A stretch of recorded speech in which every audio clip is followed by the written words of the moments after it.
and welcome to Biz Today. I'm Nazareen Ebrahim.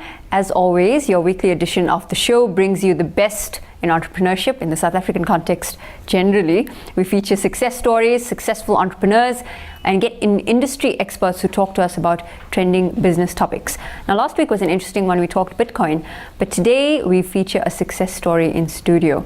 I'm very pleased that I met these guys when they were just kicking off their business in the country. That was 6 years ago. We featured DW Bullion today, and starting out with a two-person team. These days, they've got around 70 staff members and are based in around 18 malls around the country. It's a phenomenal story, and I'm hoping that you will learn today a lot from their story, as I did back when I met them 6 years ago as a two-person team who scaled very quickly. Stay tuned for the rest of the story. Daniel Tall, welcome to Biz Today, and thank you for accepting our invitation. Thank you very much for inviting me. Wonderful. So I'm lucky to know you guys in the early days when you started, about 5 years ago, I would say. It was 6 years ago. 5 or 6 years ago. Yeah. The early times when you guys were renting flexible workspace and getting the business up and running. What was the starting journey like? It's very interesting for me. I was so inspired by you guys at the time. Yeah, no, it has been quite an unusual road to where we've come to now. But I started doing this as a part-time business in New Zealand, and it was just to cover a hard time in the property market. And so, but then it took off from day one, and it's quite a story. And Will was my business partner at the time, who still is. He came along just to help me on one of the first times we went buying gold, and it just went crazy from day one. So it was quite quick when he sort of suggested that we should come to South Africa. He's been here. He had been here for a few years earlier, and his wife's South African. Sure. So we packed up shop and come over here for a look pretty quickly. Within about 5 or 6 months of starting to do it in New Zealand, and then about a month later we came and started business here, and so it was all happened pretty quickly.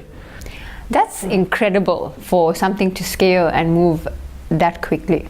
Yeah. Because you also had success quite quickly. And I witnessed how you were able to just build and to start moving. I mean, your business essentially is buying gold from the public. You'd explain it to us a bit more, the business model, and you're based in shopping centers. Tell us more about that. We saw the concept around the world as the gold price was escalating. There's different ways of people collecting gold. So it wasn't just mining for it. You could recycle it. It became a commodity in that respect. So we saw that also, and of course New Zealand at the time that concept had been sort of flooded. So, and we quickly looked in South Africa after Will's suggestion, and it hadn't been done here in that way. So we came over to have a look, and it hadn't been done in the mall gold buying concept sort of area. So we got a mall lease together pretty quickly, got a kiosk together, and started ourselves. We just stood in the kiosk, and I think day 2 we brought our first piece of gold, and it just started flooding in after that quite well.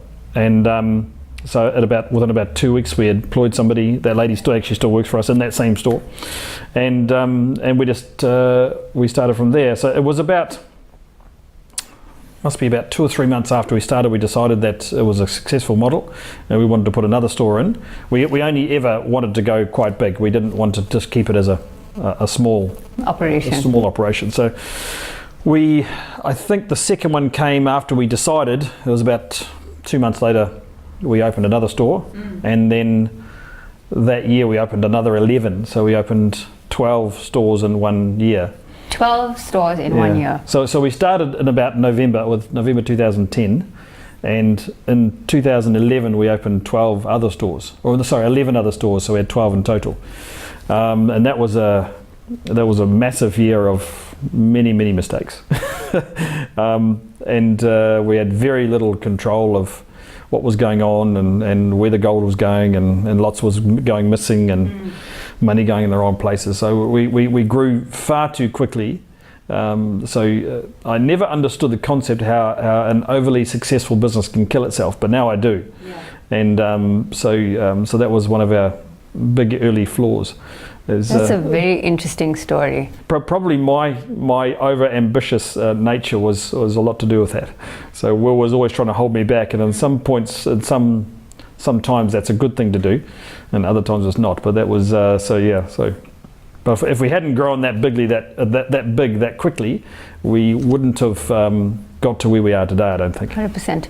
I think there's a lot that entrepreneurs and aspiring entrepreneurs among our viewers can take away. And we're going to explore the different aspects of that, which is about a partnership and how understanding a market can help you scale quickly. Because of course, when you guys came over, that for me is phenomenal. You're based in a completely different market. The cultural dynamics are different. You come to a completely different country, settle down here, and start trading also relatively quickly.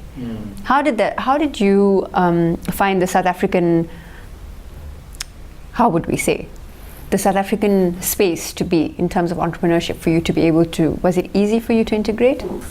Look, I think, funny, we've talked about this a bit over the years, and we sort of feel that New Zealanders, Australians to some degree, and South Africans, whether it's a Southern Hemisphere thing or not, but we all seem to get on pretty well. We all seem to have a similar mindset.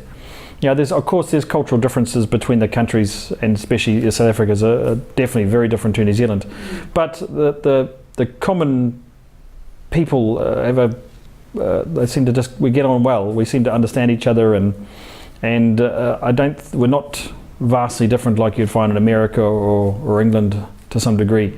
You know, they all seem to be quite sort of hands in there kind of people that don't mind, you know, doing it yourself or getting your hands dirty, and we to get it right in at the lowest level and build it up, but never lose touch of that lower level again. You know, that's I think it's a culture that comes from this hemisphere to some degree. Sure. Yeah.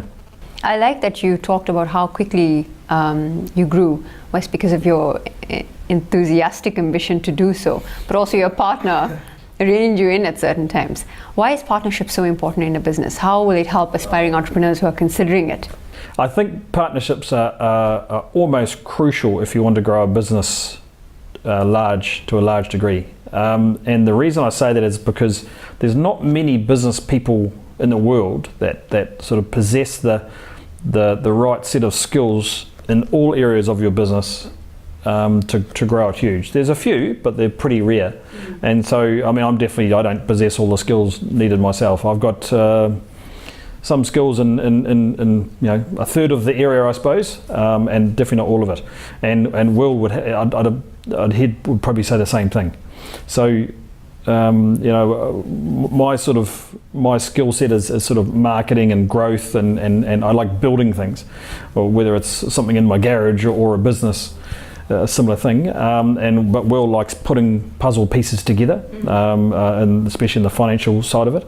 So those two combine very well. So what we did as a partnership is kept our sides quite separated. So I did this and he did that, you know, and when either of us needed a hand, we would step in and help, knowing that I'm not that good at finance and he's not that good at building things, but we always helped each other out in that respect, but we took ownership of what we needed to do on our side, and neither of us ever let that down. Like if I'm in a situation where I've just got a heap of work to do, I'll just work longer and get it done, because that's just my job. 100%. And both of us have always been aiming for the same target, which is a large successful business. But that's the important thing, is the partnership works because of the shared vision and the drive for it. So if you I suppose if a partnership fails, it's because there's no common goal or shared vision, or someone loses it along the way. That's the common goal is the most important thing, and that's what drives you to do your area well, because it's all adding to the common goal. Now we have a third partner on now that came on about a year ago, and Charlene, and she's worked for us for about 4 or 5 years previously, and where she wanted to buy into the business as a partner. Fantastic for us, because now we've got 3 people with 3 different skill sets, and we all own our own piece of the business, and we just don't ever want to let it fail. You know, so now we've become stronger than we ever had before. So I think partnerships are, I mean, what Charlene does is something that I'm not that good at, and vice versa. You know, and same with Will. So we the partnerships, in my opinion, are fantastic. If you get the right partners and you've got the same goal, your risk of failure is a lot lower. A lot lower. And also the ability to weather challenges as they come at you in growing the business is shared. Yeah, at least you have someone to share that with. Yeah, that's also a good point. Is when we all have, we've all got lives and we all have deaths and so on in our families. Life happens around. Life happens. So and there's times where you just need to lean on your business partners for help on your side. You're struggling, and you can be struggling with a large workload or lifestyle problems or whatever it is. But they're always there to help out no matter what. If you have to take off for whatever reason, that it's looked after when you're not there. And that is very reassuring, because if as a lone business owner, if life is happening to you, the business is suffering. Yeah. Yeah, well, our business, it doesn't happen. I mean, when one partner goes away for whatever reason, the others just step in, and the business does not. It's very, very rarely it's ever affected. It keeps on steaming away.